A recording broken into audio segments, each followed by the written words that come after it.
Taga Manila ka ba at nagpaplano kang lumipat sa Cavite? O di kaya naman, nakatira ka na sa Tanza, but this time, gusto niyo na kumuha ng sarili niyong family home.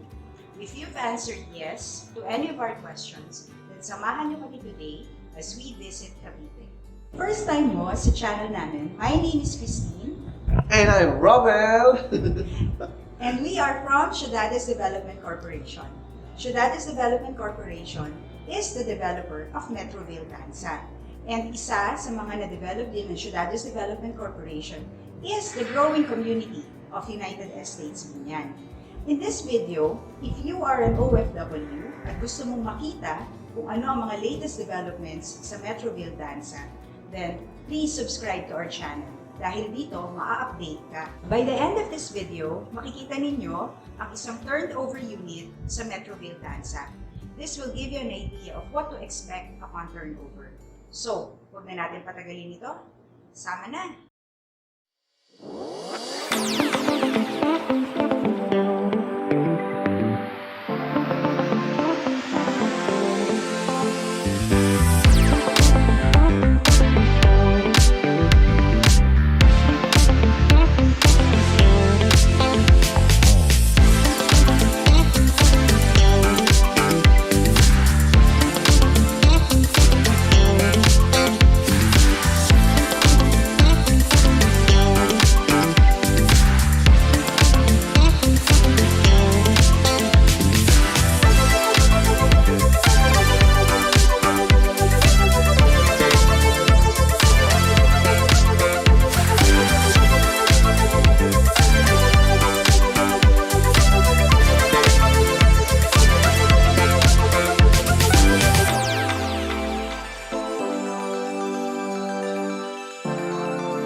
Mga viewers, andito na tayo ngayon sa Metroville Tanza, and today, excited kami dahil gusto namin malaman kung talagang totoo na masarap tumira dito.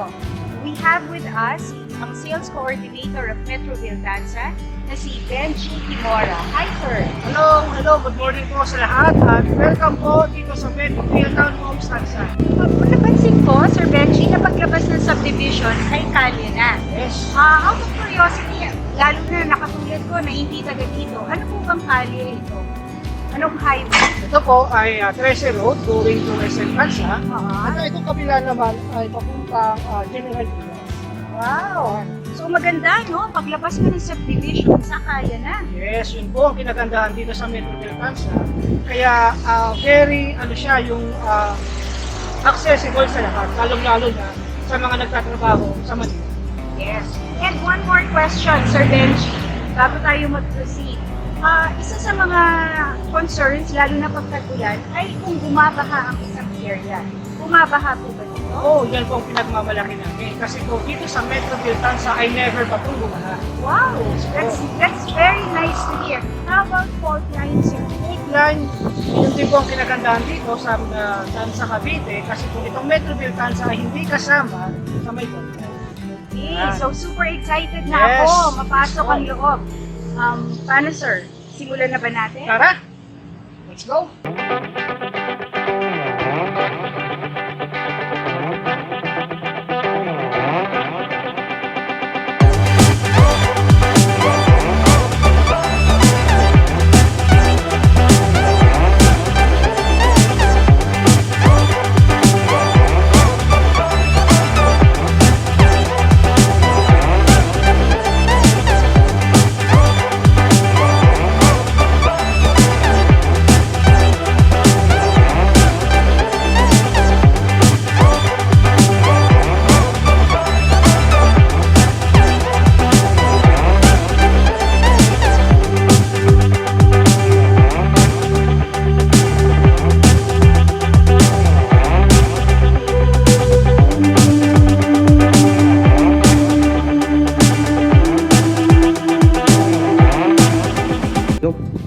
Yan, Ma'am Christine. Ngayon po ay nandito na tayo sa model unit. Ito ay isang model unit na merong lot area na 36 square meter at floor area na 46.80 square meter. Okay. Yan. Sir, napansin ko, ano na rin po, no? Yes. Ang tawag dito, sir? Ang tawag dito ay big stone. Mm. So maganda siya kasi natural siya. Maganda siya lalo na kapag ito ay pinarepaint pa. And then itong frontage, itong vacant lot natin ay 1.5 meters ang sukat niya. So ang maganda rito, pwede silang magpa-landscape kung anong gusto nilang design o kung anong halaman na pwede. Tama nga, sir. Madali siyang mapaganda. Yes. So, excited na ako, sir. Alright. Pasok na tayo. Sige. Check natin itong model unit.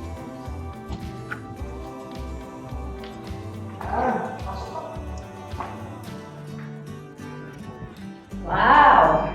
So, viewers, para lang malaman ninyo, ito ang isang sample ng isang turnover unit. At least magkakaroon kayo ng idea paano kapag tinurnover na yung unit sa inyo. So, sir, pwede bang explain niyo sa amin what to expect sa unit na to? Yes. So, ayan po, sa mga nakakuha po ng bahay dito, and then sa mga nakukuha pa, ito po, panoorin niyo po itong video na to para aware po sila kung ano po talaga ang turnover ng unit.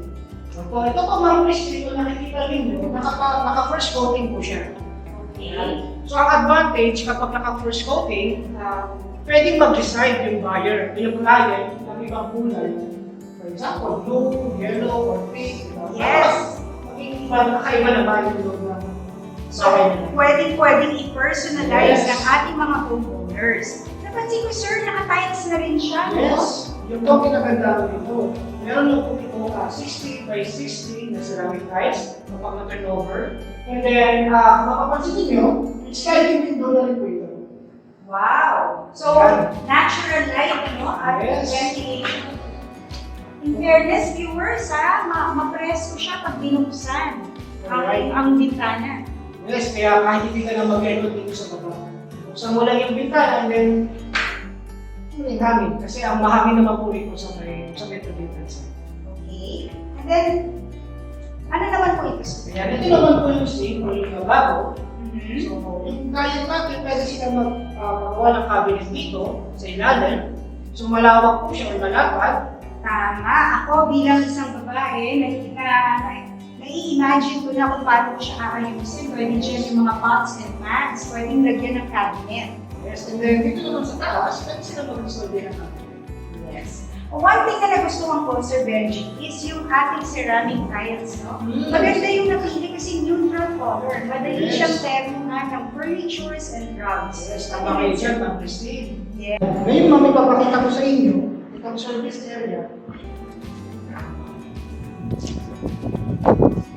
Oh, malaki pa pala dito, ha? Ma'am, malaki yung service area. And then ito yung sa kanal. Yan, para siyempre, yung drainage para hindi magbara, yung ulan man. And then meron dito mahaba para sa dito. So, sir, pwede na rin sila dito maglaba, no? Yes, pwede sila rito magbara. And later on, si homeowner, pwede na rin niya itong lagyan ng kulungan. Yes, tama po, Ma'am Christine. Yun nga po yung pinagagawa na ng iba once na na-turnover na sa kanila yung unit. Ang una nila talaga pinagagawa, itong service area. At viewers, pag meron na ito dito, pwede ka na rin magluto sa dito, aside Yes. sa loob. Yes, tama po yun, Ma'am Christine. Ito ba, sir, kasama na to? Or paano? Yes, ma'am. Kasama po ito. May pader na rin po. Kasi sa mga ibang subdivisions na nakita ko, wala pang pader. So ito pala kasama na ang pader. Yes, ma'am. Kasama na po yung pader. And then ito naman yung CR. Kung mapapansin niyo po, naka-tiles na. Then, meron na siyang first coating. So, makakapag-decide din yung buyer kung anong kulay gusto niya. So pag turn over to, sir, kasama na lahat ng bathroom fixtures. Yes, kasama na po yan. Shower curtain na lang ang kulang. Yes, tama kayo dyan, ma'am. At kung anong mga bathroom accessories. Ano nandito, sir? Ito yung window. Yan. So, meron din ditong maliit. Siyempre, kapag gusto mo, hindi masyadong mainit, so open mo lang ito. At saka para matuyo ang CR. Yes, para matuyo rin kagad. At meron na rin mga nilaw. Okay, sir. Ayan. Tara, Ma'am Christine. Check po natin itong second floor. Napansin ko, Sir Benjie, na Yes, po. gawa sa bakal itong stairs. Yes, tama po kayo dyan, Ma'am Christine. Ito po ay gawa sa bakal. And then yung steps po ay nakabili. Wow, okay. And then dito po sa second floor, meron pong 2 bedrooms. Ito po yung master bedroom. So this is bedroom 1. Yes! Ayan. And then, sliding window na rin po ito. Maganda ang ating window, no? Yes, ma'am, mga window. So natural and fresh air. Yes, tama po. Iba pa rin ang hangin hindi Metro Manila. Yes, ma'am. So kasya dito ang isang queen size bed, double size bed. Ang pasya po nito ay size 2. And then, ito naman,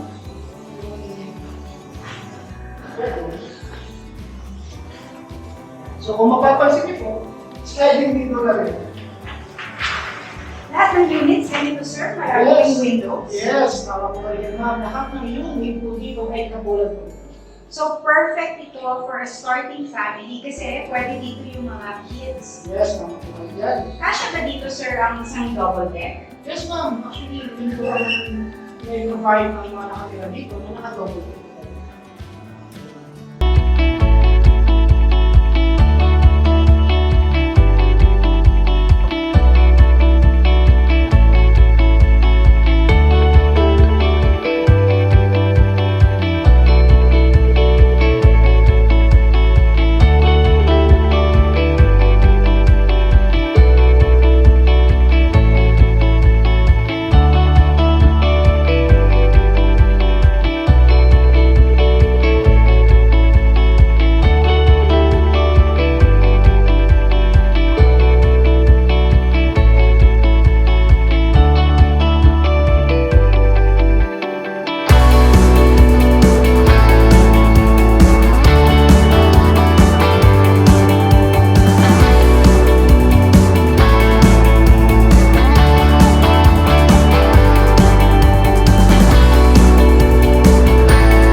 So ngayon, tuloy natin ang pag-tour natin sa loob ng Metroville Tanza. At sir, nasa na ba tayo ngayon? Yan, ngayon po ay nandito tayo sa amenities kung saan located na Clubhouse, basketball court, at swimming pool. Excited na ako dito, lalo na sa food. So, pwede niyo po ba ipakita sa amin? Tara, pasok tayo. Kung mapapansin ninyo, itong gilid ng clubhouse o yung entrance niya ay naka-fixed. Parang parehas sir ng mga nasa back. Yes, pareha siya doon sa labas ng bahay. So, kung ano yung design mo, ano yung then, ito yung house. So, malapat siya, malawak. Kagandahan pa rito ay mahangin. Oo nga, kahit mainit ang araw ngayon, ay mahangin siya, mararamdaman mo ang hangin. Yes. And one thing sir, maganda na ito ay covered, no? Ayan, yan ang kinagandaan dito sa Metroville Tanza kasi ang clubhouse namin ay covered siya. So yung gustong magkaroon ng event dito or mag-birthday party, so safe na safe sila kahit wala. Oo nga, hindi yung biglang pack-up dahil dyan. Ang pangalawa dyan, meron tayong security guard na pwede mag-protect. Yes. At ito naman, Ma'am Christine, ang aming basketball court. Wow. Tara, baba natin. Kung mapapansin mo ma'am, itong basketball court ay whole court. Oo nga, no? Talagang Diba? pang-professional. Yes, tama ka dyan Ma'am Christine kasi sa totoo lang, bihira townhouse o ang subdivision na whole court. Wow. Kaya ito ay isa sa mga pinagmamalaki. At I'm sure, ma-appreciate ng ating mga homeowners na mahilig ng basketball. Yes, tama ka dyan Ma'am Christine. Okay. Diba? And then, kung makikita niyo po, meron din tayong playground. Ayo, Sa mga ang bata. ganda naman. Yes, gusto mag-play pa, gusto maglaro, na-enjoy din po nila yung amenities na meron dito sa Metroville Tanza. Okay. So, hindi na pag-iiwanan ng ating mga chikiting, ang Ayan. ating mga maliliit, Yes, ma'am, mga tama ka kids. dyan. Wow, tingnan nga natin. Pwede ba sumakay, sir? Sure, ma'am. Subukan niyo po. Sakay tayo. Yan. Wow naman! Diba? So, nakaka-relax. And then, mahangin dito. Masarap tumambay dito pag hapon, ano? Lalo na pag afternoon nap na ang ating mga kids. At ngayon, Ma'am Christine, ay ipapakita ko sa inyo ang isa sa pinaka-attraction ni Metroville Tanza. Ito ay ang aming swimming pool. Wow! Kung mapapansin niyo po, mahalawak po siya. Merong pang adult and may swimming pool. Okay. So safe, no? Para sa ating mga chikiting again. Yes po. Safe naman po ito dahil nagkakaroon din naman po dito ng guard para magbantay dito sa kanya. Okay. And then meron din tayong shower area. Okay. Ayan, so bago sila mag-swimming, so malapit lang, hindi na sila pupunta sa bahay nila para maligo. So after nyan, pwede na sila mag-swimming. Oo nga. So enjoy talaga tira dito sa Metroville Tanza with all its amenities. Ano pa ang hahanapin mo, hindi ba? Yes ma'am, tama po kayo dyan, Ma'am Christine. Kaya nga po dito sa Metroville Tanza ay complete amenities ang ino-offer namin sa mga buyers at sa mga nakatira po dito. Kaya I believe na may enjoy po nila ito. So panalong-panalo talaga. Yes, panalong-panalo po at sulit na sulit. So Sir Benjie, bago tayo mag-end, in case mayroon tayong viewers na interested na dito sa ating mga bahay, propose po ba natin yung contact link ninyo, sir? Yes po, pwede nyo pong i-post ang aming contact number or contact link Yes. para po sa mga gustong pag-avail ng house and lot po dito at sa mga gustong mag-send mga computation, so mag-email lang din po sila. Okay, viewers. So, at the end of this video, makikita nyo yung mga link na yon, so check nyo na lang. Okay? So, maraming salamat, Sir Benjie Quimora. Ayan. And thank you for graciously hosting us, kami ni Romel. Yes ma'am, thank you rin po Ma'am Christine and Sir Romel sa araw na binigyan niyo po.